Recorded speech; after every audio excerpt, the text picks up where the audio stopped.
Hey guys, welcome back to Arcade Garage. We made it down to Lavagirl Raceway for DriftWest Prac night. Just lining up, they're just single filing at one person down track at the moment for the infield, which kind of sucks, it's going to take a while. I'm going to go over to the figure 8s first, just so I can check AFRs, as I'm kind of half getting on it, see what boost it goes up to, because I have no idea what this wastegate spring is actually going to be. Probably have to come back in, make a few tuning adjustments, and I've got to go get some tyres mounted on some rims, and I think I've got to line up and wait again just to drive through, not even drive to do that, so that's going to suck. But now start once, well hopefully I'll remember to get the cameras going once we start, so yeah, I'll come back to you guys then. Forgot to film the first run, core hose came off, and oil pressure's stupid low now. Don't know if it's going to survive this next one out there, but yeah, like I said, I forgot to press record, but the tune so far was on point, was in the 11s on boost, so that's something. So yeah, I'll try and hit record this time when I go out and see if we drive off track. Go down to the figure 8s. I'm going to go down to the figure 8s again.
Okay, so it's the next day. I forgot to press record on a couple of them, but anyway, as you saw, or as I might have said, having oil pressure issues. The oil pressure was dropping pretty much straight away, ended up going basically to 0, which I knew it would, because when I put this motor together, I did it to prove a point, and that is when you put ARP rod bolts in standard rods, you need to get them resized because it throws them out around. And obviously your clearances go off, you're prone to spinning a bearing, prone to oil pressure issues, which is exactly what I had, oil pressure issues.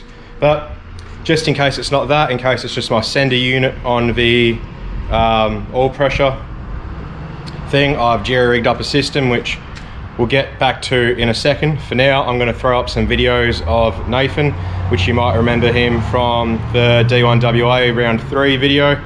So he gave me some passenger laps. Sorry about the shonky footage, it was on my phone, it's probably a lot of wind noise, but it was bloody awesome. That was in like a 270 horsepower L67 in a VS Commodore Getrag. The Haltech 750 piggybacked in, tuned by Richard Lazar, who is a fellow drifter of Nathan's. So I'm going to throw those videos in, and then we'll come back to this jerry-rigged system.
All right, so that was bloody good fun. Thank you, Nathan, for giving me some passenger laps.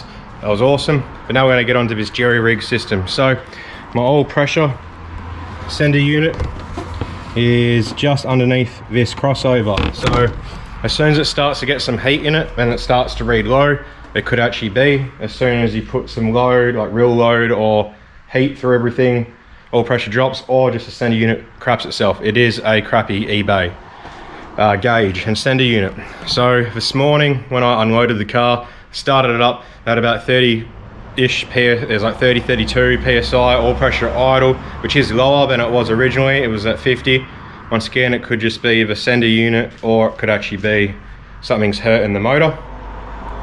So I went and picked up a mechanical gauge and I've jerry rigged the setup, which I haven't tested yet, so there's a good chance it could leak. But I've just got this T-fitting here and a line going to the turbo so we don't run the turbo dry. And then we've got this mechanical gauge going up there. So I've just got it set up here so that I can sit inside the car and see it. So I can see this gauge and I can see the eBay gauge at the same time. So yeah, so basically I sat at a cold idle. That's what I forgot to say. I sat at cold idle, I had that 30 odd PSI of oil pressure. I let it get it to temp, about 80 degrees for water temp. And then I sat on the two-step, tried a few two-step modes on the ECD box. And after the first two-step, the oil pressure just dropped straight away, which makes me kind of think the motor is hurt. Even though it would have put a lot of heat in the system, it still made me think that. So anyway, I'm going to jump in the car. I'll mount the GoPro so hopefully we can see everything, and then we'll test it out, see what it is cold, see if the gauges read the same, and then we'll let it get to temp, and then we'll get on the two-step. All right, hopefully this unit starts. Let's see. So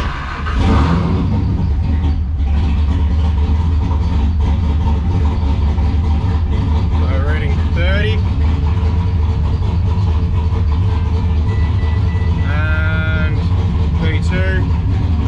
That gauge is reading about 35-ish.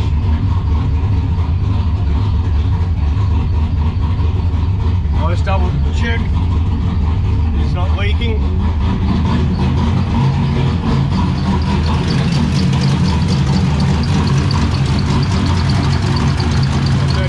There isn't even oil going up to it.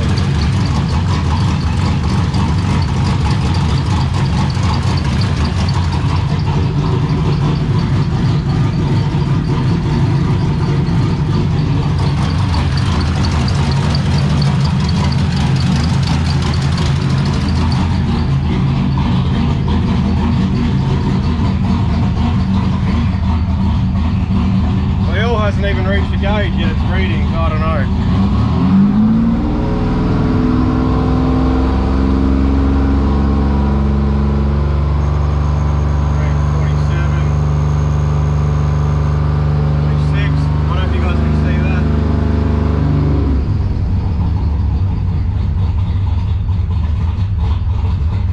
Down to 35.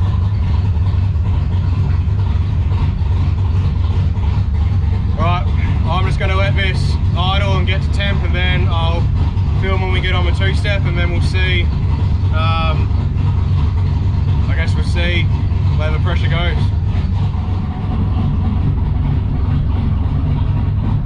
Right, so thermo fans have come on. There doesn't have much water flowing, so that's not reading right. This is sitting at like 28-ish. The gauge up there, which you won't be able to see because there's a nice glare right there, that's probably sitting about the same, about 30-ish. So we'll jump on the two-step and we'll see what the oil pressure does. So I'll put it on this, got my button here for it.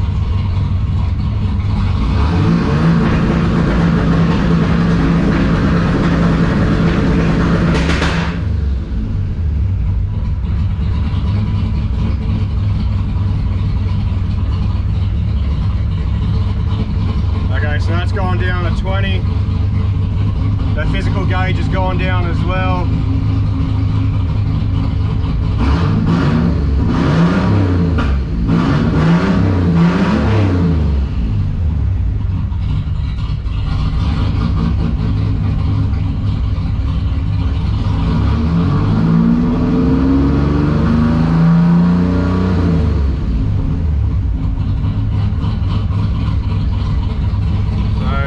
going down at 18. That mechanical gauge is roughly around.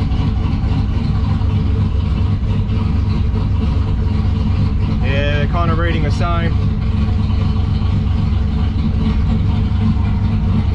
Oh well, I'll have the GoPro going, I'll get a 2-step video. This might kill it like I did last time, we'll see.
L67 bottom end right there. I'll just transfer everything from this motor onto that one and drop it in and go again. At least it proves my point. I'm going to leave it here. Don't forget to like, subscribe, leave a comment. Hopefully on the next time we go out in this car it'll be successful. I did have a dyno booked for Tuesday to tune this, but I'm not going to take it with low oil pressure like this, so yeah. We'll see, maybe I can get this smashed out the rest of today and tomorrow. But for now, this will do. See you guys later.